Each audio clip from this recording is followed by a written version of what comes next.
എത്തിക്കുകയും അച്ഛനെ കണ്ട് എൻ്റെ രോഗാവസ്ഥ അറിയിക്കുകയും ചെയ്തു. അച്ഛൻ എൻ്റെ തലയിൽ കൈവച്ച് ശക്തമായി ബന്ധിച്ചു പ്രാർത്ഥിച്ചു. പെട്ടെന്ന് എൻ്റെ ശരീരം മുഴുവൻ ഒരു തണുപ്പ് വന്ന് നിറയുന്നത് ഞാൻ അനുഭവിച്ചു. എൻ്റെ ഭാര്യ ബോധരഹിതയായി താഴെ വീഴുകയും ചെയ്തു. വിശുദ്ധ ജലം തളിച്ച് അച്ഛൻ ഞങ്ങളെ ആശീർവദിച്ച് എഴുന്നേൽപ്പിച്ചു. കാരുണ്യവാനായ ഈശോ തൻ്റെ സർവശക്തമായ കരം നീട്ടി എന്നെ സ്പർശിച്ച് സൗഖ്യം നൽകിയ നിമിഷമായിരുന്നു അത്. തളർവാദ രോഗിയെ എഴുന്നേൽപ്പിച്ച ഈശോ എന്നെ അത്ഭുതകരമായി ആ സമയം സൗഖ്യപ്പെടുത്തി. എൻ്റെ തളർന്ന കൈകാലുകൾക്ക് ഈശോ ബലം നൽകി. തിരിച്ച് വീട്ടിലെത്തിയ ഞാൻ പിറ്റേ ദിവസം മുതൽ പരസഹായമില്ലാതെ തനിയെ എഴുന്നേറ്റ് നടക്കാൻ തുടങ്ങി. എൻ്റെ കൈകാലുകൾക്ക് പൂർണ്ണമായ സൗഖ്യം കർത്താവ് തന്നു. കർത്താവിന് മഹത്വം ഉണ്ടായിരിക്കട്ടെ. ഹല്ലേലൂയ. പ്രിയപ്പെട്ട മക്കളെ, ഇതൊരു വലിയൊരു ഡെലിവറൻസിൻ്റെ പരിശുദ്ധാത്മാവിൻ്റെ പ്രവർത്തനം സഭയിൽ നടക്കുന്നതിനെ കുറിച്ചാണ് നാം കേട്ടത്. മറ്റൊന്നുമല്ല, ഈ വചനം കേൾക്കുമ്പോൾ, ഈ അത്ഭുത സാക്ഷി കേൾക്കുമ്പോൾ നമ്മൾ മനസ്സിലാക്കേണ്ടത് മറ്റൊന്നുമല്ല, നമ്മുടെ കർത്താവുണ്ട്, ജീവിക്കുന്ന ദൈവം. അപ്പോസ്തല പ്രവർത്തനം 3-ാം അധ്യായത്തിൽ 1 മുതൽ 9 വരെയുള്ള വചനം വായിച്ചു വരുമ്പോഴേ, ദേവാലയത്തിന് സുന്ദര കവാടത്തിൻ്റെ മുമ്പിൽ കിടക്കുന്ന ഒരു മുടന്തനെ പത്രോസ് എഴുന്നേൽപ്പിക്കുന്നുണ്ട്. പത്രോസിൻ്റെ നേരെ അവൻ കൈ നീട്ടിക്കൊണ്ട് ചോദിക്കുന്നുണ്ട്, എന്ത് വല്ലതും തരണേ. പത്രോസ് പറഞ്ഞു, സ്വർണമോ വെള്ളിയോ എൻ്റെ കയ്യിൽ, എനിക്കുള്ളത് ഞാൻ നിനക്ക് തരുന്നു. നസ്രായനായ യേശുക്രിസ്തുവിൻ്റെ നാമത്തിൽ നീ എഴുന്നേൽക്കുക. ആ നാമം വിശ്വാസത്തോടെ അഭിഷേകത്തോടെ പറയുമ്പോൾ അവിടെ സൗഖ്യമുണ്ടാകും. കാരണം ആ നാമം വെറൊരു നാമം, ജീവനുള്ള നാമമാണ്. പത്രോസ് അത് അനുഭവിച്ചു. പത്രോസിനറിയാം ആ നാമം പറഞ്ഞാൽ സംഭവിക്കും. പ്രിയപ്പെട്ട മക്കളെ, ആ ഒരു നാമത്തെ നമുക്ക് ഏറ്റുപറയാം. അവിടെ രക്ഷപ്പെടാൻ മറ്റൊരു മാർഗവുമല്ല, യേശുവിൽ വിശ്വസിക്കുക എന്നുള്ള വചനം പറയുന്നുണ്ടല്ലോ. അതായത് എഫേസ്യസ് ലേഖനം 2:8-9, വിശ്വാസം വഴി കൃപയാലാണ് നിങ്ങൾ രക്ഷപ്പെട്ടത്. അപ്പോസ്തല പ്രവർത്തനം 16:31, കർത്താവായ യേശുക്രിസ്തുവിൽ വിശ്വസിക്കുക, നീ നിന്റെ കുടുംബവും രക്ഷ പ്രാപിക്കും. ആ നാമത്തിൽ വിശ്വസിച്ച് ഏറ്റുപറയുന്ന ആർക്കും അതിൻ്റെ സൗഖ്യം പൂർണ്ണമായിട്ട് ലഭിക്കും. അപ്പോസ്തല പ്രവർത്തനം 15:16 വചനമുണ്ട്, ദാവീദിന്റെ വീണുപോയ കൂടാരം ഞാൻ വീണ്ടും പണിയും, അതിൻ്റെ നഷ്ടശിഷ്ടങ്ങളിൽ നിന്ന് ഞാൻ അതിനെ പുതുക്കി പണിയും, അതിനെ വീണ്ടും ഉയർത്തും. അതെ, ഈശോയിൽ ആരെ വിശ്വസിച്ചാലും അവനെല്ലാം ദൈവം പുതുക്കി പണിയും. അവൻ പുതിയൊരു ജീവിതം ഉണ്ടാകും. അവൻ്റെ എല്ലാ ബന്ധനങ്ങളും കെട്ടുകളും പൈശാചിക പീഡകളും മൊത്തം അഴിഞ്ഞു പോകും. നമുക്കറിയാം, അപ്പോസ്തല പ്രവർത്തനം 10:44 പത്രോസ് വചനം പ്രസംഗിച്ചുകൊണ്ടിരിക്കുമ്പോൾ കേട്ടുകൊണ്ടിരുന്ന ഈശോയുടെ നാമത്തിനും ഈശോയെ കുറിച്ച്, സുവിശേഷത്തെക്കുറിച്ച്, ഈശോ ആരാണെന്ന്, ഈശോ ദൈവമാണ്, ഈശോ കർത്താവാണെന്ന്, ഈശോ നമ്മുടെ പാപങ്ങൾക്ക് പരിഹാര ബലിയാണെന്ന്, അവരിന്നും ജീവിക്കുന്നവനാണെന്ന് ഈശോയുടെ മഹത്വം ഏറ്റുപറഞ്ഞ് പ്രസംഗിച്ചു കൊണ്ടിരിക്കുന്ന സമയത്ത് കേട്ടുകൊണ്ടിരുന്ന എല്ലാവരുടെ മേലും പരിശുദ്ധാത്മാവ് നിറഞ്ഞു. അവിടെ ഈശോയെ കേൾക്കാൻ മതി. പരിശുദ്ധാത്മാവിൻ്റെ കൃപകളും അനുഗ്രഹങ്ങളും ധാരാളമായിട്ട് നമുക്ക് ലഭിക്കുന്നത് കാണാൻ പറ്റും. അതിന് നമുക്ക് കാണാൻ പറ്റും. അപ്പോസ്തല പ്രവർത്തനത്തിൽ 26-ാമത്തെ അധ്യായം നമ്മൾ ധ്യാനിക്കുമ്പോൾ, 27-ാമത്തെ അധ്യായം നമ്മൾ ധ്യാനിക്കുമ്പോൾ അവിടെ വ്യക്തമായിട്ട് നമ്മളൊരു സംഭവം കണ്ടുമുട്ടുന്നുണ്ട്. അതിൻ്റെ 13 മുതൽ 28 വരെയുള്ള വചനം വായിക്കുമ്പോൾ അവിടെ വലിയൊരു അത്ഭുതം നമ്മൾ കണ്ടുമുട്ടുന്നത്, പൗലോസിനുണ്ടായ ഒരു കപ്പൽ അപകടമാണ്. കപ്പൽ അപകടം ഉണ്ടാകുമ്പോൾ ഏകദേശം ഒരു 15ഓളം ദിവസം അവർ നടുക്കടലിൽ കടന്ന് അവർ ക്ലേശം അനുഭവിക്കുന്നുണ്ട്. ശരി, അവർ വചനം പറഞ്ഞൊരു 10-15 ദിവസത്തോളം അവർക്ക് സൂര്യനെ കണ്ടിട്ടില്ല. വലിയ കൊളിളക്കവും വലിയ കൊടുങ്കാറ്റും, കപ്പൽ അപകടത്തിൽപ്പെട്ടുകയാണ്. അപ്പം അവിടെ ഒരു സംഭവം ഉണ്ടാകുന്നുണ്ട്. പൗലോസ്ലീഹ ഒരു ദിവസം അവരുടെ മുമ്പിൽ എഴുന്നേറ്റ് അപ്പം എടുത്ത് ആശീർവദിച്ച് അവർക്ക് മുറിച്ച് കൊടുക്കുന്നുണ്ട്. ഉടനെ അനുഗ്രഹങ്ങൾ ഒഴുകുന്നു, അന്തരീക്ഷം മുഴുവൻ മാറുന്നു, അത്ഭുതമുണ്ടാകുന്നു, മാറ്റമുണ്ടാകുന്നു. പരിശുദ്ധാത്മാവിൻ്റെ പ്രവർത്തനം ആ തകർന്നുകൊണ്ടിരിക്കുന്ന, മുങ്ങിത്താണുകൊണ്ടിരിക്കുന്ന കപ്പലിലുള്ള അത് മുങ്ങിത്താഴാതെ അത് മുന്നോട്ട് പോകുന്നത് കാണാൻ പറ്റും. അതിൻ്റെ കാരണം ഇതാണ്, അവിടെ ഒരു ബലിയർപ്പണം നടക്കുന്നുണ്ട്. നമ്മുടെ കർത്താവിൻ്റെ കാൽവരി ബലി, പരിശുദ്ധ കുർബാന അർപ്പണം നടക്കുന്നുണ്ട്. അതായത് പരിശുദ്ധ കുർബാന എവിടെ അർപ്പിക്കപ്പെടുന്നു? ഈശോമിശിഹായുടെ നാമത്തിൽ അർപ്പിക്കപ്പെടുന്നു. അവിടെയല്ല അരൂപിയുടെ ചലനം ഉണ്ടാകും, അരൂപിയുടെ പ്രവർത്തനം, പരിശുദ്ധാത്മാവിൻ്റെ അഭിഷേകം ധാരാളമായിട്ട് സഭയിലേക്ക് കൊടുക്കപ്പെടുക. പ്രിയപ്പെട്ട മക്കളെ, വീണ്ടും പറയാനുണ്ട്, ഈശോയുടെ നാമം അത്തമാസമായിട്ട് കാണരുത്, സത്യമായിട്ട് ജീവനുള്ള നാമം. എൻ്റെ ജീവിതത്തിൽ ഒരുപാട് അനുഭവമുണ്ട്. അവൻ്റെ നാമത്തിൽ പൈശാചിക ശക്തികളെ ബന്ധിക്കുമ്പോൾ അലറിക്കൊണ്ട് പോകും. ഇത് ഉറക്കെ പറയും, നീ ജീവനുള്ള ദൈവമാണെന്ന് ഏറ്റു പറയുവേ, ഈശോ ഏറ്റു പറയുവേ, ഈശോ ഏറ്റു പറഞ്ഞുകൊണ്ട് പോകുന്ന കാണാൻ പറ്റുവേ. മഹോന്നത ദൈവത്തിന്റെ പുത്ര യേശുവേ എൻ്റെ കാര്യത്തിൽ ഇടപെടുന്നു. പെട്ടെന്ന് തന്നെ വേണം കടലെല്ലാം ഈ മിറക്കൾ ഉണ്ടാകുന്നത്, ബന്ധനടിയുന്നത്, കെട്ടടിയുന്നത്, ചങ്ങല തകരുന്നത് മുഴുവൻ ഒരൊറ്റ കാരണത്താലാ. ഒരേ ഒരു കാരണം, ഈശോയുടെ നാമത്തിൽ പ്രാർത്ഥിക്കുമ്പോൾ മാത്രം. വലിയ പൈശാചിക ബന്ധനത്തിൽ കഴിയുന്ന മക്കൾ കഴിഞ്ഞ ഞോർക്ക് ധ്യാനത്തിൽ വെച്ച് വളരെ സീരിയസ് ആയൊരു കേസ് എൻ്റെ അടുത്തൊരു പൈശാചിക ശക്തി, മദ്യപാനം, സെക്സ്, വെറുപ്പ്, വിദ്വേഷം, ജീവിതം തീർന്നു. ഇനി അവനൊരു ജീവിതം ഉണ്ടാകില്ലാത്ത വിധം അത്രമാത്രം തകർച്ച, പാപത്തിൻ്റെ കെട്ട്, എല്ലാ അസ്വസ്ഥതകളുണ്ട്. എല്ലാവരും ഉപേക്ഷിക്കുകയാണ്. കാരണം ഈശോ ഇല്ലെങ്കിൽ നമുക്ക് ആരെയും സഹായിക്കാൻ പറ്റില്ല. ഈശോയുടെ ശക്തി അനുഭവിച്ചിട്ടില്ലെങ്കിൽ നമുക്കൊരിക്കലും ആവില്ല. പത്രോസിനെ പോലെ, പൗലോസിനെ പോലെ പരിശുദ്ധാത്മാവോട് നിറഞ്ഞിട്ടില്ലെങ്കിൽ നമുക്കൊന്നും ചെയ്യാൻ പറ്റില്ല. അവിടെ വെച്ച് ഈശോയുടെ നാമത്തിൽ എന്ന് ഞാൻ പറയുമ്പോൾ തന്നെ ദുഷ്ടാരൂപി ഇളകി മറിഞ്ഞങ്ങ് പോവാണ്. ചെറുപ്പക്കാരനാ, ഒരു 30 വയസ്സ് പ്രായമേ ഉള്ളൂ. ഇപ്പോൾ അവൻ്റെ വിശുദ്ധനായിട്ട് ജീവിക്കുകയാണ്. വീട് മുഴുവൻ അനുഗ്രഹിക്കപ്പെട്ടു, കുടുംബം മുഴുവൻ രക്ഷപ്പെട്ടു, എല്ലാ തകർച്ചയും മാറി. ഭയങ്കര മാറ്റമേ. അതെൻ്റെ കഴിവൊന്നുമല്ല, അച്ഛൻ്റെ കഴിവ്, അച്ഛനാരെ ഒന്നുമല്ല, പക്ഷേ പരിശുദ്ധാത്മാവിൻ്റെ കഴിവാണ്. അതുകൊണ്ടാണ് ഈശോ ശിഷ്യന്മാരോട് പറയുന്നുണ്ട്, അപ്പോസ്തലപ്രവർത്തനം 1:7-8, പരിശുദ്ധാത്മാവ് വന്നു കഴിയുമ്പോൾ നിങ്ങൾ ശക്തി പ്രാപിക്കും. അതുപോലെ തന്നെ ലൂക്കാ സുവിശേഷത്തിൻ്റെ 24-ാമത്തെ അധ്യായത്തിൽ 48-49 വചനത്തിൽ കാണാം. ഈശോ പറഞ്ഞു, ഇതാ എൻ്റെ പിതാവിൻ്റെ വാഗ്ദാനം നിങ്ങളുടെ മേൽ ഞാൻ അയക്കുന്നു, ഉന്നതത്തിൽ നിന്ന് ശക്തി ധരിക്കുന്നത് വരെ നഗരത്തിൽ തന്നെ വസിക്കുവിൻ. നിങ്ങൾ പരിശുദ്ധാത്മാവിന് ശക്തി കൊണ്ടെന്ന് പറയാം. അതാണ് വേണ്ടത്. ശരിക്കുള്ള രക്ഷ, യഥാർത്ഥമായി വിടുതൽ നമുക്ക് നൽകുന്ന പരിശുദ്ധാത്മാവാണ്. ആ അരൂപി പ്രവർത്തിക്കാതെ ഒരിക്കലും നടക്കില്ല. ആ അരൂപി പ്രവർത്തിക്കണമെങ്കിൽ നീ ഈശോയെ നീ അംഗീകരിക്കണം, ഈശോ ഏറ്റുപറയണം. അവനെന്നും ജീവിക്കും ദൈവമാണെന്ന് നീ ഏറ്റുപറയണം. സഭയിൽ ജീവനോടെ അവനുണ്ടെന്ന് ഏറ്റുപറയണം. വിശുദ്ധ കുർബാന സഭയിൽ അർപ്പിക്കപ്പെടുമ്പോൾ ആ ബലി സമയത്ത് അത്ഭുതം ഉണ്ടാകുന്നുണ്ടെന്ന് വിശ്വസിക്കണം. ഏറ്റവും വലിയ, ഭൂമിയിലെ ഏറ്റവും വലിയ അത്ഭുതം നടക്കുന്നത് കർത്താവിൻ്റെ ബലി അർപ്പിക്കപ്പെടുന്ന സമയത്ത്, കുരിശിലെ ബലി അർപ്പണ സമയത്താണ് സംഭവം നടക്കുന്നത്. അത് ഏറ്റവും വലിയ. ആ സമയത്ത് വിശ്വാസത്തോടെ നിൽക്കണം. വെറും നമ്മൾ ബുദ്ധി കൊണ്ട് നോക്കരുത്, പ്രാർത്ഥിച്ചുകൊണ്ട് നോക്കണം, വിശ്വാസത്തോടെ നോക്കണം. പരിശുദ്ധ അമ്മയെ പോലെ, ഇതാ കർത്താവിൻ്റെ ദാസി, നിന്റെ ഹിതം പോലെ ഇനി നിറവേറട്ടെ എന്ന് പറഞ്ഞുകൊണ്ട് വലിയ താഴ്മയോടെ വിശ്വാസത്തോടെ അവിടെയൊക്കെ നിനക്ക് ഈ കർത്താവിൻ്റെ കരം, ദൈവകരം വെളിപ്പെടുന്നത് കാണാൻ പറ്റും. അന്ധകാരം മാറിപ്പോകുന്നത്, സാത്താൻ്റെ ശക്തികൾ ഓടി മാറുന്നത് കാണാൻ പറ്റും. ആ നാമത്തിൻ്റെ ശക്തി നീ അറിയാൻ ഇടയാകട്ടെ. അതുകൊണ്ടാണ് ഈ അറിഞ്ഞതുകൊണ്ടാണ് പൗലോസ് ശ്ലീഹ ഫിലിപ്പി ലേഖനം 3:6-9 വരെയുള്ള വചനത്തിൽ പറയേ, യേശുക്രിസ്തുവിനെ കുറിച്ചുള്ള ജ്ഞാനം മറ്റെല്ലാത്തിനേക്കാളും വില കൂടിയതാകിയാൽ ബാക്കി എല്ലാത്തിനെയും ഞാൻ ഉച്ഛിഷ്ടമായിട്ട് കരുതുന്നു. അത് മാത്രമല്ല, അവനെ സ്വന്തമാക്കാൻ വേണ്ടി എല്ലാം ഞാൻ ഉച്ഛിഷ്ടമായിട്ട് കരുതുക, എല്ലാം ഉപേക്ഷിക്കുകയാണ്. അത് യേശുവിനെ നേടുന്നതിന് അവനോട് കൂടെ ഒന്നായി കാണപ്പെടാൻ വേണ്ടി അത്രേ. പലപ്പോഴും എനിക്ക് ഈശോയെ നേടിയെടുക്കണം, ഈശോയെ മാത്രം കാരണം അറിഞ്ഞപ്പോൾ വേറെ ഒന്നുമല്ല വേണ്ടത്, ഈശോയാണോ വേണ്ടതെന്ന് തിരിച്ചറിഞ്ഞ് അതറിയാനായിട്ട് ഇടയായിട്ട് ലോകം മുഴുവൻ അറിയേണ്ടത് ഈശോ അറിയുമ്പോഴാണ്. ഈശോ അറിഞ്ഞാൽ മാത്രം അറിയാം. അതുകൊണ്ട് പ്രിയപ്പെട്ട ദൈവമക്കളെ, ഈ വചനം കേട്ടുകൊണ്ടിരിക്കുമ്പോൾ തന്നെ നമ്മുടെ ജീവിതത്തിൽ വലിയ വിടുതലുണ്ടാകട്ടെ, ബന്ധനങ്ങൾ അഴിയട്ടെ, കെട്ടഴിയട്ടെ, പൈശാചിക ശക്തിയിലോട്ട്. ഈ വചനം കേട്ടുകൊണ്ടിരിക്കുമ്പോൾ ഒരുപാട് തകർന്ന മക്കൾ ഈ കാലഘട്ടത്തിലുണ്ട്. ഞാൻ കാണാറുണ്ട് ഒരുപാട് മുറിവേറ്റ മക്കൾ, ജീവിതത്തിന് എന്ത് ചെയ്യണമെന്നറിയാതെ വേദനിക്കുന്നവർ. കുടുംബ പ്രശ്നമാകാം, ഭാര്യയും ഭർത്താവും തമ്മിൽ പ്രശ്നമാകാം, മാതാപിതാക്കളും മക്കളും തമ്മിൽ പ്രശ്നമാകും. ചിലപ്പോൾ മക്കൾ വചനത്തിൽ നിന്നൊക്കെ മാറി, ഈശോയിൽ നിന്നൊക്കെ മാറി, വിശ്വാസമൊക്കെ ഉപേക്ഷിച്ച് സ്വന്തം ബുദ്ധിയിൽ, സ്വന്തം ചിന്താഗതിയിലൊക്കെ ആശ്രയിച്ച് മുന്നോട്ട് പോകുകയായിരിക്കും. പാപത്തിന്റെ വഴികളിലായിരിക്കും മക്കൾ വ്യാപരിക്കുന്നത്, വിളച്ച പാപങ്ങൾ കിടന്നത്, വിശുദ്ധിയിൽ നിരാശകൾ എല്ലാം തകരുന്ന പോലെ.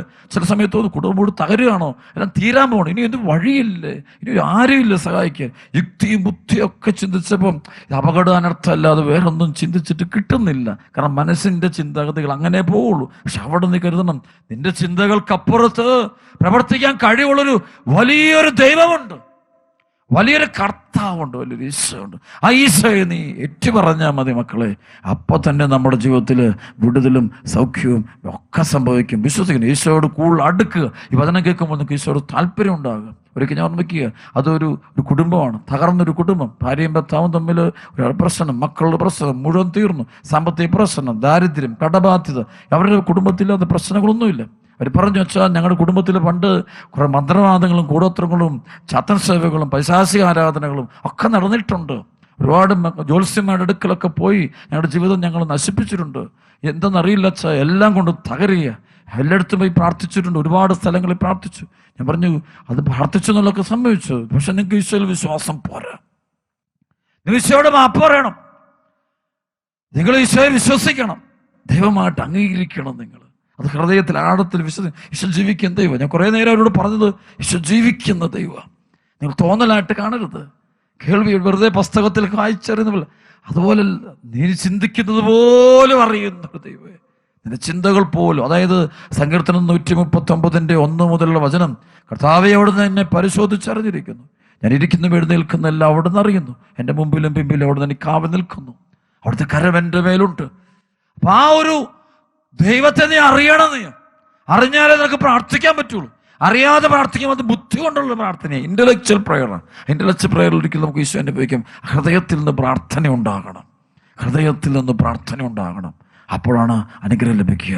അപ്പോൾ അവർ പ്രാർത്ഥിച്ചുകൊണ്ട് പോവുകയാണ്. അപ്പോൾ ഞാൻ പറഞ്ഞു അത്ഭുതം ഉണ്ടാകും. അവിടെ ഞാൻ ചില പ്രാർത്ഥനയൊക്കെ പറഞ്ഞു കൊടുത്തു. നിങ്ങൾ പോയിരുന്ന് കരുണക്കൊന്തയിൽ പ്രാർത്ഥിക്കുക, ദൈവകരുണയ്ക്ക് വേണ്ടി വീട്ടിലിരുന്ന് മുട്ടിപ്പാട്ട് പ്രാർത്ഥിക്കുക, നന്നായിട്ട് കുമ്പസാരിക്കുക, നന്നായിട്ട് വിശുദ്ധ ബലിയിൽ നിങ്ങൾ പങ്കെടുക്കുക, തീക്ഷ്ണമായിട്ട് പ്രാർത്ഥിക്കുക. ദൈവം ഇടപെടും. ദൈവം എന്നൊരാളുണ്ട്, ദൈവം എന്നൊരാളുണ്ട്. ഇന്നും അത്ഭുതങ്ങൾ, അടയാളങ്ങളും സൗഖ്യങ്ങളും കൊടുത്തുകൊണ്ട് നമ്മുടെ മധ്യത്തിലൂടെ നടന്നു പോകുന്ന ഒരു ഉദ്ധിതനായ ഈശോയുണ്ട്. അത് നിങ്ങൾ സംശയിക്കാതെ പ്രാർത്ഥിച്ചാൽ മതി, നിങ്ങളുടെ കുടുംബത്തിൽ അത്ഭുതം ഉണ്ടാകും. പിന്നീട് ഇവരെൻ്റെ അടുത്ത് വരുമ്പോൾ കരഞ്ഞുകൊണ്ട് വലിയ സാക്ഷ്യം എഴുതിക്കൊണ്ട് വരിക, ഒത്തിരി കാര്യങ്ങൾ എഴുതിക്കുക. അച്ഛാ അത് എഴുതുമ്പോൾ അച്ഛന് ഞങ്ങളുടെ കുടുംബത്തിൻ്റെ പ്രശ്നങ്ങൾ അഴിയാത്ത മേഖലയൊന്നുമില്ല. അപ്പം ഞങ്ങൾ സഹനം ഉണ്ടെങ്കിലും ഞങ്ങൾക്ക് വലിയ ആനന്ദം. കണച്ചാൽ വലിയ പ്രശ്നങ്ങൾ മാറി, തിന്മ മാറി, അന്ധകാരം മാറി. ഏറ്റവും വലിയ അത്ഭുതം ഉണ്ടായത് വലിയൊരു കടബാധ്യതയുടെ തകർച്ച കഴിയത്. അവർ വളരെ പ്രശ്നത്തിൽ കിട്ടും. അവിടെ അത്ഭുതകരമായിട്ടൊരു ഭൂമിയൊക്കെ വിറ്റുമാറി. അവർ പറയാണ്, പക്ഷെ ഇപ്പം ഞങ്ങൾക്ക് ഒരു കാര്യം മനസ്സിലായി, ഞങ്ങൾ പ്രാർത്ഥന തുടങ്ങിയപ്പോൾ ഞങ്ങളുടെ കുടുംബത്തിൽ ഈശോയെ ഇറങ്ങി നിന്ന് ഇടപെടുന്നത് ഞങ്ങൾക്ക് ശരിക്കും ഓരോ ദിനത്തിലും കാണാമായിരുന്നു, ശരിക്കും കാണാമായിരുന്നു. ഞങ്ങൾ നിലവിളിക്കുമ്പോൾ പെട്ടെന്ന് ഇടപെടുന്നൊരു അനുഭവം ഞങ്ങളുടെ ജീവിതത്തിൽ വ്യക്തമായിട്ട് കാണാമായിരുന്നു. ആ പ്രിയപ്പെട്ട മക്കളെ, ആ ഒരു അനുഭവം നിങ്ങൾക്ക് എല്ലാവർക്കും ഉണ്ടാകണമെന്ന് ഞാനും പ്രാർത്ഥിക്കുക. ആരെല്ലാം യേശു വിശ്വസിക്കുന്നു, പോരമക്കളെ ആഴത്തിൽ വിശ്വസിക്കണം. വിശ്വാസം എന്നൊരു വരമുണ്ട്, ആ വരം നമ്മൾ ഹൃദയത്തിൽ സ്വീകരിക്കുക, സംഭവിക്കട്ടെ. അത് സംഭവിക്കുമ്പോൾ അത്ഭുതമുണ്ടാകും, വിടുതലുണ്ടാകും, സൗഖ്യമുണ്ടാകും. കർത്താവിൻ്റെ കരം നമ്മൾ നേരെ അനുഭവിക്കുക തന്നെ ചെയ്യും. കർത്താവിനെ സ്പർശിക്കാൻ പറ്റും. സാത്താൻ്റെ പീഡകൾ, പൈശാചിക പീഡകൾ പൂർണ്ണമായിട്ടും നമ്മളെയും നമ്മുടെ കുടുംബത്തെയും നമ്മുടെ ജീവിതത്തിൻ്റെ സകല മേഖലകളെയും വിട്ടുപോയിക്കുക തന്നെ ചെയ്യും. നമുക്കറിയാം. അതുകൊണ്ട് കൂടുതൽ ആഴത്തിൽ ഈശോ ഇന്നും ജീവിക്കേണ്ടി ഒന്ന് വിശ്വസിക്കുക. നമുക്കറിയാം ഹെബ്രായ ലേഖനത്തിൻ്റെ 11-ാമത്തെ അധ്യായത്തിൽ, ഹെബ്രായ ലേഖനത്തിൻ്റെ 11-ാമത്തെ അധ്യായത്തിൽ എഴുതി വെച്ചിരിക്കുന്ന വലിയൊരു വിശ്വാസത്തെക്കുറിച്ചുള്ള വചനമുണ്ട്. ഹൃദയത്തിൽ നമ്മൾ സൂക്ഷിക്കാമത്. ഹെബ്രായ ലേഖനം 11:6, വിശ്വാസമില്ലാതെ ദൈവത്തെ പ്രസാദിപ്പിക്കുക സാധ്യമല്ല. ദൈവസന്നിധിയിൽ ശരണം പ്രാപിക്കുന്നവർ ദൈവം ഉണ്ടെന്നും തന്നെ അന്വേഷിക്കുന്നവർക്ക് അവിടുന്ന് പ്രതിഫലം നൽകുമെന്നും വിശ്വസിക്കണം. വിശ്വസിച്ചാലേ അനുഭവിക്കാൻ പറ്റുള്ളൂ. ഹെബ്രായ ലേഖനം 11:1, വിശ്വാസം എന്നത് പ്രത്യാശിക്കുന്നവ ലഭിക്കുമെന്ന ഉറപ്പും കാണപ്പെടാത്തവ ഉണ്ട് എന്ന ബോധ്യവുമാണ്. ഇത് മൂലമാണ് പൂർവികന്മാർ അംഗീകാരത്തിന് അർഹരായത്. വീണ്ടും വചനം ഹെബ്രായ ലേഖനം 11:8 വചനം, വിശ്വാസം മൂലം അബ്രാഹാം തനിക്ക് അവകാശമായി ലഭിക്കാനുള്ള സ്ഥലത്തേക്ക് പോകാൻ വിളിക്കപ്പെട്ടപ്പോൾ അനുസരിച്ചു. എവിടേക്കാണ് പോകേണ്ടതെന്ന് അറിയാതെയാണ് അവൻ പുറപ്പെട്ടത്. കാരണം വിശ്വാസമുള്ളവൻ പോകുന്നു ഇങ്ങനെ എവിടേക്കാ ദൈവം പറയുന്ന അങ്ങ് ചെയ്യുകയാണ്. ആ ദൈവം വഴി നടത്തും എന്നൊരു വിശ്വാസമാണ്. ആ ദൈവത്തെ അനുഭവിച്ച എത്ര മക്കളുണ്ട് നമ്മുടെ കൂട്ടത്തിൽ. നമ്മുടെ കുടുംബത്തിലുള്ള എല്ലാവരെക്കാളും നമ്മുടെ കൂടെ ഒരു ദൈവമുണ്ട്. ആ ദൈവത്തെ നമുക്ക് അനുഭവിക്കണമെങ്കിൽ ഒരു കാര്യം കൂടെ അച്ഛൻ പറയാണ്, പരിശുദ്ധാത്മ സ്നാനം നമുക്ക് കിട്ടണം. അതായത് അപ്പസ്തോല പ്രവർത്തനത്തിൻ്റെ 1-ാമത്തെ അധ്യായത്തിൽ, അപ്പസ്തോല പ്രവർത്തനം 1-ാം അധ്യായത്തിന് 4-5, അവൻ അവരോടൊപ്പം ഭക്ഷണത്തിരിക്കുമ്പോൾ കൽപ്പിച്ചു, നിങ്ങൾ ജെറുസലേം വിട്ടു പോകരുത്, എന്നിൽ നിന്ന് നിങ്ങൾ കേട്ട പിതാവിൻ്റെ വാഗ്ദാനം കാത്തിരിക്കുവിൻ. എന്തെന്നാൽ യോഹന്നാൻ വെള്ളം കൊണ്ട് സ്നാനം നൽകി, നിങ്ങളാകട്ടെ വേറെ താമസിയാതെ പരിശുദ്ധാത്മാവിനാൽ സ്നാനം, baptism of the Holy Spirit, പരിശുദ്ധാത്മാവിൻ്റെ സ്നാനം, പരിശുദ്ധാത്മ സ്നാനം, അങ്ങനെ സംഭവമാണ്. അത് കിട്ടണത്, അത് കിട്ടിയാലേ യുദ്ധത്തിനെ കാണാൻ പറ്റും, ശരിക്കും അനുഭവിക്കാൻ പറ്റുള്ളൂ. പരിശുദ്ധാത്മാവിനെ കിട്ടണത്, അത് കിട്ടണമെങ്കിലാണ് നമ്മൾ യോഹന്നാൻ 1:12 പറയേ, അവനെ സ്വീകരിച്ചവർക്കെല്ലാം, അവൻ്റെ നാമത്തിൽ ഈശോയെ സ്വീകരിച്ചവർക്ക്, അവൻ്റെ നാമത്തിൽ വിശ്വസിച്ചവർക്കെല്ലാം ദൈവമക്കളാകാൻ അവൻ കഴിവ് നൽകുക, കൃപ കൊടുക്കുക. വീണ്ടും ഒരു വചനം കൂടെ, അതായത് അപ്പസ്തോല പ്രവർത്തനത്തിൻ്റെ 9-ാം അധ്യായത്തിൻ്റെ 1 മുതൽ വചനത്തിൽ നമ്മൾ കണ്ടുമുട്ടും ഒരു പരിശുദ്ധാത്മ അഭിഷേകം ശരിക്കും നമ്മുടെ പൗലോസ്ലീഹായിലേക്ക് വരുന്ന കാണാൻ പറ്റും. അതായത് ഡമാസ്കസ് ഗേറ്റിങ്ങിൽ വെച്ച് ആകാശം ഒരു മിന്നലോളി വന്നിട്ട് പിന്നെ അഞ്ഞടിക്കുന്നുണ്ട്. ശരിക്കും ഇത് പരിശുദ്ധാത്മാവിൻ്റെ ഒരു സ്പർശനമാണ്, അരൂപിയുടെ സ്പർശനമാണ്, അരൂപിയുടെ അഭിഷേകം സംഭവിക്കുന്നു, അനോയിന്റിങ് സംഭവിക്കുന്നുണ്ട്. കാരണം സഭ മുഴുവനും സഭയെ പീഡിപ്പിക്കുന്ന ഈ സാവൂളിന് വേണ്ടി പ്രാർത്ഥിച്ചുകൊണ്ടിരിക്കുകയാണ്. അപ്പോഴാണ് ആകാശത്തുനിന്നൊരു ഇടിമിന്നല്, ഒരു മിന്നലോളി, ഒരു ശക്തിയോടെ അവനെ വന്ന് ആഞ്ഞടിച്ചിട്ട് കുതിരപ്പുറത്തുനിന്ന് അവൻ താഴെ വീഴുകയാണ്. അപ്പോഴാണ് സാവൂൾ സാവൂൾ നീ എന്തിനെന്നെ പീഡിപ്പിക്കുന്നു എന്ന് കേൾക്കുന്നത്. അപ്പോഴാണ് അവൻ യേശുവിനെ കാണുന്നത്.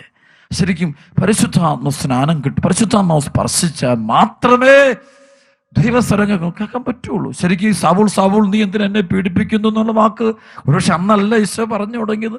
അവനെന്ന് തൊട്ട് സഭയെ പീഡിപ്പിക്കാൻ തുടങ്ങി അന്ന് മുതൽ ദൈവം അവനെ വിളിക്കുന്നുണ്ട്, ദൈവം അവനെ മാനസാന്തരപ്പെടുത്താൻ വേണ്ടി പക്ഷേ അവന് കേൾക്കാൻ പറ്റുന്നില്ല. ഈശോ അവന്റെ മുമ്പിലൂടെ കടന്നു പോകുന്നുണ്ട്, പക്ഷെ കാണാൻ പറ്റുന്നില്ല. പക്ഷേ ആകാശത്തുനിന്നൊരു മിന്നലോളി വന്നിട്ട് അവനെ സ്പർശിച്ചു കഴിഞ്ഞപ്പോൾ, പരിശുദ്ധാത്മാവ് സ്പർശിച്ചു കഴിഞ്ഞപ്പോൾ പെട്ടെന്ന് അവനെ കേൾക്കാൻ പറ്റുന്നു. യേശു പറഞ്ഞില്ലേ, അഭിഷേകമില്ല, പരിശുദ്ധാത്മാവില്ല, ഒന്നും ചെയ്യാൻ പറ്റുന്നില്ല. എന്നെ കൂടാതെ നിങ്ങൾക്കൊന്നും ചെയ്യാനാവില്ല. പരിശുദ്ധാത്മ സ്നാനം കിട്ടാതെ ദൈവസ്വരങ്ങൾ കേൾക്കാൻ പറ്റത്തില്ല. നമുക്കറിയാം, അതാണ് മോശയ്ക്കൊക്കെ കേൾക്കാൻ പറ്റിയത്. ഒരു പരിശുദ്ധാത്മ സ്നാനം നടന്നിട്ടുണ്ടാകണം തീർച്ചയായിട്ടും അതിന് മുമ്പേ, എങ്കിൽ മാത്രമേ ഇതൊക്കെ കാണാനും അറിയാനും പറ്റുള്ളൂ. അല്ല, ഇത് കാണാൻ പറ്റില്ല. കാണും, പക്ഷേ ദൈവമാണ് പ്രവർത്തിക്കുന്നതെന്ന് പലപ്പോഴും നമുക്കറിയാൻ പറ്റില്ല. അത്ഭുതങ്ങളും രോഗശാന്തികളൊക്കെ സംഭവിക്കുമ്പോൾ ഞാൻ ശ്രദ്ധിച്ചിട്ടുണ്ട്. അതായത് അവിടെ നോക്കി നിൽക്കുന്ന ചില വ്യക്തികൾ, ചിലർക്കത് ചിലത് കണ്ടിട്ട് കാറിക്കൊണ്ട് അനുദപിച്ച് കുമ്പസാരക്കൂട്ടിലോട്ട് ഓടും ഞാൻ കണ്ടിട്ടുണ്ട്. കാരണം അറിയോ, അവന് പരിശുദ്ധാത്മ സ്നാനം കിട്ടിയവനെ അവിടെ നടക്കുന്നതെന്ന് നമുക്ക് അറിയാൻ പറ്റുള്ളൂ. പരിശുദ്ധാത്മ സ്നാനം കിട്ടാത്തവന് ഒന്നും മനസ്സിലാകില്ല, ഒന്നും മനസ്സിലാകത്തില്ല, ഒരു കാര്യവും ഗ്രഹിക്കാൻ പറ്റില്ല. അടഞ്ഞ ഹൃദയമാണ്. അതിനെ കണ്ടിട്ടും കാണാതിരിക്കുന്നതിനും കേട്ടിട്ടും കേൾക്കാതിരിക്കുന്നതിനും ഹൃദയം കഠിനമാക്കിയിരിക്കുന്ന ദൈവവചനം പറയുന്നില്ലേ, ഒന്നും അറിയാൻ പറ്റില്ല. തിരിച്ചറിവ് നഷ്ടപ്പെടുകയാണ്, അഭിഷേകത്തിൻ്റെ തിരിച്ചറിവ് നഷ്ടപ്പെട്ടുകൊണ്ടിരിക്കുകയാണ്. അവിടെ പ്രിയപ്പെട്ട മക്കളെ, ഈ വചനം കേട്ടുകൊണ്ടിരിക്കുമ്പോൾ എനിക്ക് തോന്നുന്നത് ഈശോയെ ദൈവമാണെന്ന് ഏറ്റുപറയണം, ഈശോ കർത്താവാണെന്ന് ദൈവമാണെന്ന് ഏറ്റുപറയണമെങ്കിൽ പരിശുദ്ധാത്മാവ് കൂടാൻ പറ്റത്തില്ല. പരിശുദ്ധാത്മാവിനെ കൂടെ ഒരിക്കലും സാധ്യമല്ല. അത് നമുക്ക് ആഗ്രഹിച്ച് പ്രാർത്ഥിക്കാം. അതാണല്ലോ 1 കൊരിന്ത്യർ 12-ാം അധ്യായത്തിന് 1 മുതൽ 4 വരെയുള്ള വചനം. യേശു കർത്താവാണെന്ന് ഏറ്റുപറയണം. പരിശുദ്ധാത്മാവാൻ ഒരിക്കലും പറ്റില്ല. ആ അനോന്യം കിട്ടാൻ നമുക്ക് ആഗ്രഹിക്കാം, തീവ്രമായിട്ട് പ്രാർത്ഥിക്കാം. അതിന് ഒരേ ഒരു മാർഗ്ഗമുള്ളൂ, എളിമപ്പെടുക, എളിമപ്പെടുക, ഒരുപാട് എളിമപ്പെടുക, പശ്ചാത്തപിക്കുക, ചെയ്തു പോയ തെറ്റുകൾക്ക് മാപ്പ് പറയുക, നല്ല കുമ്പസാരം നടത്തുക. ഓരോ ദിവസവും വിശുദ്ധ കുർബാന അർപ്പിക്കപ്പെടുമ്പോൾ കർത്താവ് വരുന്നുണ്ട്. ബലിപീഠത്തിൽ കർത്താവിൻ്റെ സാന്നിധ്യം സജീവമായിട്ടുണ്ട്. പക്ഷെ പരിശുദ്ധാത്മ സ്നാനം കിട്ടണം, എങ്കിലേ അത് കാണാൻ പറ്റുള്ളൂ. അല്ലെങ്കിൽ നമ്മളിങ്ങനെ കാഴ്ചക്കാരെ പോലിരിക്കും. പെന്തക്കോസ്താനുഭവം സഭയിൽ കിട്ടുമെന്ന് കാണാൻ പറ്റും. ഞാൻ എൻ്റെ ജീവിതത്തിൽ എനിക്ക് അടുത്തറിയാം പരിശുദ്ധാത്മ സ്നാനം കിട്ടുന്ന അനുഭവം. ആ അനുഭവം കിട്ടിക്കഴിയുമ്പോൾ കൂദാശകളുടെ വില മനസ്സിലാവുകയും ഓരോ കൂദാശയുടെ മഹത്വം മനസ്സിലാവുകയും എൻ്റെ പൗരോഹിത്യത്തിൻ്റെ മഹത്വം, അതിൻ്റെ വില മനസ്സിലാകുന്നത് പരിശുദ്ധാത്മ സ്നാനം കിട്ടിക്കഴിയുമ്പോഴാണ്. പൗരോഹിത്യത്തിൽ നോക്കുമ്പോൾ പൗരോഹിത്യത്തിൻ്റെ മഹത്വം മനസ്സിലാകുന്നത്, അതിലുള്ള നിധികൾ മനസ്സിലാകുന്നത്. കുമ്പസാരം എന്ന കൂദാശയുടെ മഹത്വം പരിശുദ്ധാത്മ സ്നാനം കിട്ടിയാലേ മനസ്സിലാവുള്ളൂ, അല്ലാതെ മനസ്സിലാകില്ല. വിശുദ്ധ കുർബാന നമ്മുടെ ശരീരം, ഈശോമിശിഹായുടെ ശരീരരക്തങ്ങൾ നമുക്ക് പകരുന്ന വിശുദ്ധ കുർബാന ബലിയർപ്പണം, അത് പങ്കെടുക്കുമ്പോൾ അത് അനുഭവം കിട്ടണമെങ്കിൽ പരിശുദ്ധാത്മ സ്നാനം കിട്ടണം. അതുകൊണ്ട് നമുക്ക് പ്രാർത്ഥിക്കരുത്, ഈശോയെ ഇപ്പോൾ ഈ വചനം കേട്ടുകൊണ്ടിരിക്കുമ്പോൾ തന്നെ എനിക്ക് ആത്മാവിൻ്റെ സ്നാനം തരണമേ, എൻ്റെ ഉൾക്കണ്ണ് തുറക്കണമേ, എൻ്റെ അന്ധകാരം മാറ്റണമേ, ബന്ധനങ്ങൾ അടിക്കണമേ, എൻ്റെ കെട്ടുകൾ അടിക്കണമേ, സുഖപ്പെടുത്തണമേ, എന്നെ അലട്ടുന്ന എല്ലാ പൈശാചിക ബന്ധനങ്ങളും ദുഷ്ടാരൂപികളുടെ എല്ലാ പ്രവർത്തനങ്ങളും ഇല്ലാതാക്കണമേ. എന്നെ സ്പർശിക്കണേ കർത്താവേ, എന്നെ അനുഗ്രഹിക്കണേ കർത്താവേ. ഇതിലുള്ള എല്ലാ അശുദ്ധിയും തിന്മയുടെ സ്വാധീനങ്ങളും കെട്ടുകളും എല്ലാം അഴിച്ചു മാറ്റണേ കർത്താവേ. നിന്റെ പരിശുദ്ധ രക്തം എന്നെ തെളിക്കണമേ എന്ന് നമുക്ക് ആഗ്രഹിച്ച് പ്രാർത്ഥിക്കാം. ഈ സമയത്ത് എല്ലാ മക്കളുടെ പേരിൽ പരിശുദ്ധാത്മാവ് ഇറങ്ങട്ടെ പ്രാർത്ഥിക്കാം. പിതാവേ, ഈ സമയത്ത് എല്ലാ കുടുംബങ്ങൾക്കും വേണ്ടി പ്രാർത്ഥിക്കുന്നു, എല്ലാ ജീവിതങ്ങൾക്കും വേണ്ടി പ്രാർത്ഥിക്കുന്നു, എല്ലാ മക്കൾക്കും വേണ്ടി പ്രാർത്ഥിക്കുന്നു. വലതുകര നീട്ടി ആശീർവദിക്കണമേ, അനുഗ്രഹിക്കണമേ, കൃപ കൊടുക്കണം.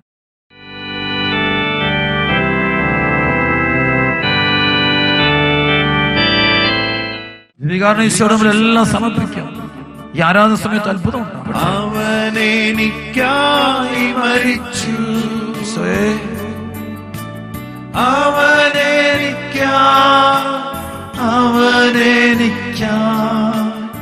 അവനെനിക്കായി മരിച്ചു. ഈശോ നമുക്ക് വിളിച്ചു പാടാം.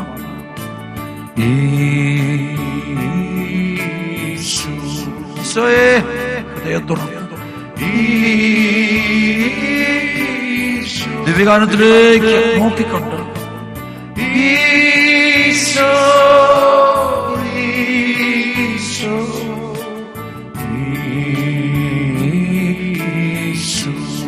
കൃപയൊഴുകട്ടെ.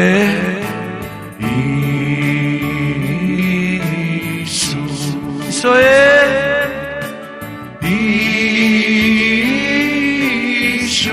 കണ്ണീരോട് പ്രാർത്ഥിക്കുന്നു.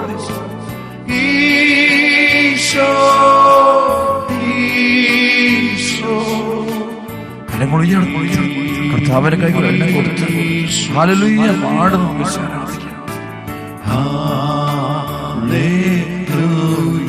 മലകമാരുടെ വിശുദ്ധരോട് ചെന്ന് ശ്രദ്ധിക്കാം. കർത്താവേ ഏറ്റെടുക്കണം.